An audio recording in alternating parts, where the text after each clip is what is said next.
Vu le manque de place, je n'ai pas pu faire de rampe hélicoïdale pour monter les niveaux. Donc je me suis résolu à faire des rampes en tour de pièce, de prévoir l'accès à ces parties qui seraient cachées. De là est née toute la conception du décor qui est complètement amovible, sauf une partie, juste une partie où malheureusement il y a un problème.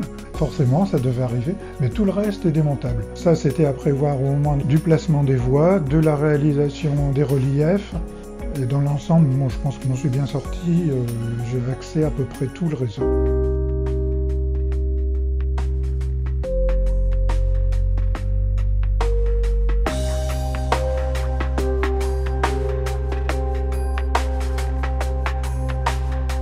Alors le problème technique, c'était la réalisation du câblage en numérique, en digital, avec le pont tournant, les boucles de retournement. Il a fallu prévoir les modules électroniques spécialisés pour ça, mais ça marche bien.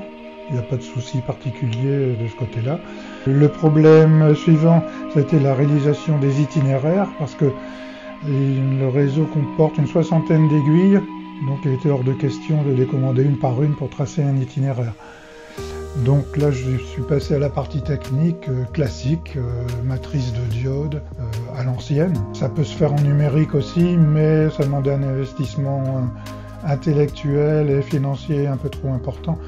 Tandis que des dizaines de diodes et des soudures, ça me fait pas peur. Donc je suis passé à la classique réalisation d'itinéraire par matrice de diode, bouton poussoir, sélecteur, que du classique.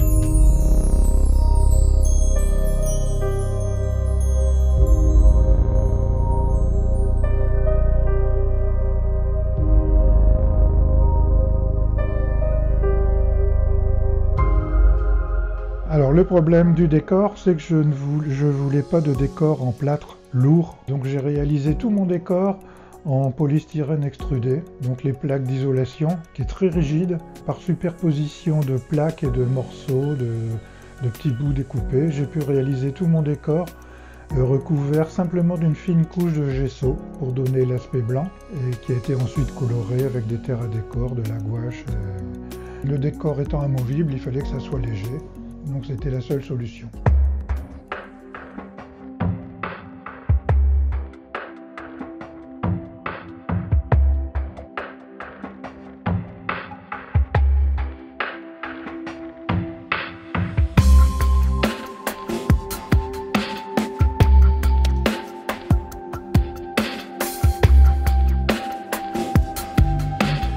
Oui, ça c'est un gros problème.